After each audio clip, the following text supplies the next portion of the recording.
Bonjour et bienvenue sur ma chaîne Board Games Player. Aujourd'hui, je vais vous présenter le jeu Ohanami. C'est un jeu de société sur le thème zen japonais. Donc nous allons pouvoir créer 3 jardins zen. Chaque joueur pourra créer ses propres jardins. Nous aurons des points, donc c'est un jeu de cartes. Nous aurons des points d'eau, des points de végétation, des points pierre et des points sakuras. Donc je vous les montre pour vous expliquer le principe du jeu. Donc nous avons les cartes d'eau qui sont comme ça. Elles sont bleues avec des chiffres. Nous avons les cartes végétation.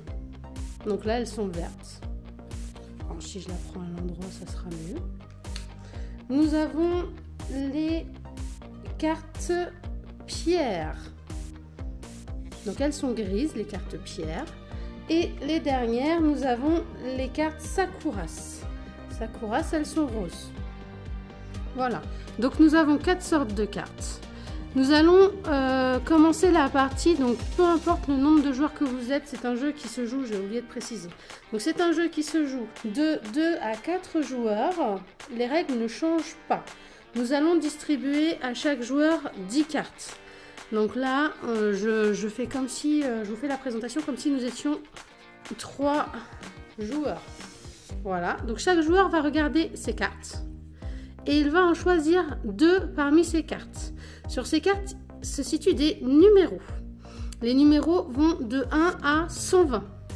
Donc le but du jeu, ça va être de faire 3 jardins et à chaque fois, je vais pouvoir poser ces numéros dans l'un de mes jardins. Mais il faut faire attention, je vous fais juste le petit exemple.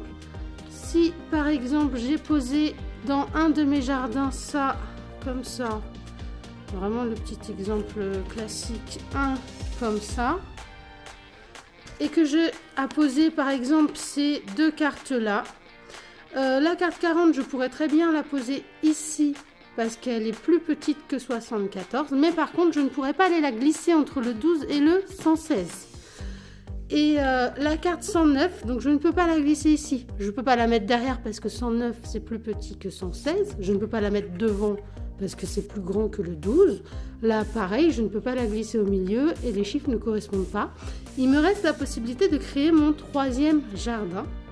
Donc les jardins, c'est nous qui les créons quand nous le souhaitons. Et cette carte là, je peux la poser donc soit ici, soit ici. Parce qu'il faut faire attention dans ce jeu, surtout en début de partie, parce qu'il y aura 3 manches. C'est de ne pas faire de trop grand écart. Après, le grand écart peut être fait quand nous arrivons à la fin de la partie. Mais au début, essayez de choisir vos chiffres quand même le plus proche possible de ce que vous avez déjà placé. Ou de ce que vous pensez placer. Donc, quand nous commençons la partie, nous choisissons 2 cartes. Donc là, par exemple, je vais prendre le 116 et le 118 parce que ce sont des chiffres qui sont proches. Je vais poser mes 2 cartes face cachée et je vais passer mon tas de cartes à mon voisin. Lui aura choisi également 2 cartes. Il passe son tas de cartes à son voisin qui aura choisi 2 cartes aussi, qui me passera mon tas de cartes. Avant de regarder chacun nos tas de cartes, nous allons dévoiler nos 2 cartes et créer chacun nos jardins. Donc au début de la partie, soit on en crée un, soit on peut en créer 2. Nous avons 2 cartes à poser, c'est à choisir. Hop. Donc là, j'ai fait en sorte que tout le monde ait créé 2 jardins. On récupère nos cartes et on continue à choisir 2 autres cartes. Donc là, par exemple, le 22 et le 23, c'est parfait. Ils sont vraiment très proches l'un de l'autre. Je choisis, la partie continue, nous posons, ainsi de suite. Une fois que nous arrivons et que nous avons plus que 2 cartes à poser, parce que c'est les 2 dernières cartes que on nous aura à passer, j'essaye de les poser. Alors des fois, là, ça peut aller, par exemple, les chiffres, ils sont pas trop éloignés, mais des fois, c'est vrai que les chiffres pourraient être très éloignés et me bloquer mon jeu. Je peux, si je le souhaite, défausser une carte. Il faut savoir que cette carte ne nous rapportera pas de points, mais elle ne nous en fera pas perdre non plus. À la fin de chaque manche, nous allons comptabiliser les points. Donc ce qui est bien, c'est que sur la petite boîte, nous avons un petit rappel. Lors de la première saison, donc de la première manche, nous allons comptabiliser les cartes eau qui sont bleues. Chaque carte eau nous rapportera 3 points. À la deuxième saison, nous allons recomptabiliser les cartes eau que nous avions déjà posées avant, plus les nouvelles que nous avons posées, ainsi que les cartes végétation. Et à la troisième saison, nous recomptons tout. Et ensuite, nous faisons les additions de nos 3 saisons. Et celui qui a le plus grand score gagnera la partie. Il faut savoir que donc l'eau nous rapporte 3 points, la végétation 4 points, les pierres 7 points. Par contre, les sakura, vous voyez là c'est une petite étoile, il va falloir pivoter la boîte. Et suivant le nombre de cartes que vous avez, elles vous rapporteront un certain nombre de points. Il faut savoir que si vous avez très peu de cartes roses, ça ne vaut pas le coup de choisir des cartes roses.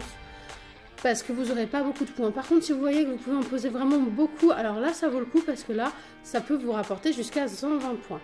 Ça s'arrête à 15 cartes en sachant que vous pouvez en mettre 16 ou 17, mais le maximum de points avec les cartes roses, les cartes Sakura, vous n'aurez que 120 points. Il m'est déjà arrivé d'en poser 18, mais je n'ai eu que 120 points. Donc parfois il vaut mieux poser d'autres cartes pour se faire des cartes avec d'autres couleurs. Donc la partie se termine au bout des 3 manches. Vous désignez qui est le vainqueur suivant le score. J'ai trouvé sur internet cette petite feuille très bien pour pouvoir faciliter le décompte des points. Alors moi je l'ai plastifiée, comme ça on n'a plus qu'à écrire les scores et puis on efface au fur et à mesure. Et c'est vrai que ça facilite le comptage des points. C'est un gain de temps énorme. Après, vous pouvez très bien les noter sur une petite feuille blanche, voilà, que vous jetez après. Donc voilà, c'était ce jeu Ohanami. J'espère qu'il vous a plu. À savoir aussi qu'il existe une variante. Je ne l'ai pas encore testée, donc je ne peux pas encore vous la présenter cette variante. Mais à l'occasion, si j'ai le temps de l'essayer et si je l'apprécie, pourquoi pas vous la présenter. C'est la fin de cette vidéo les amis, j'espère que vous l'avez appréciée. N'hésitez pas à vous abonner parce que ça fait toujours plaisir à un abonné de plus. À bientôt!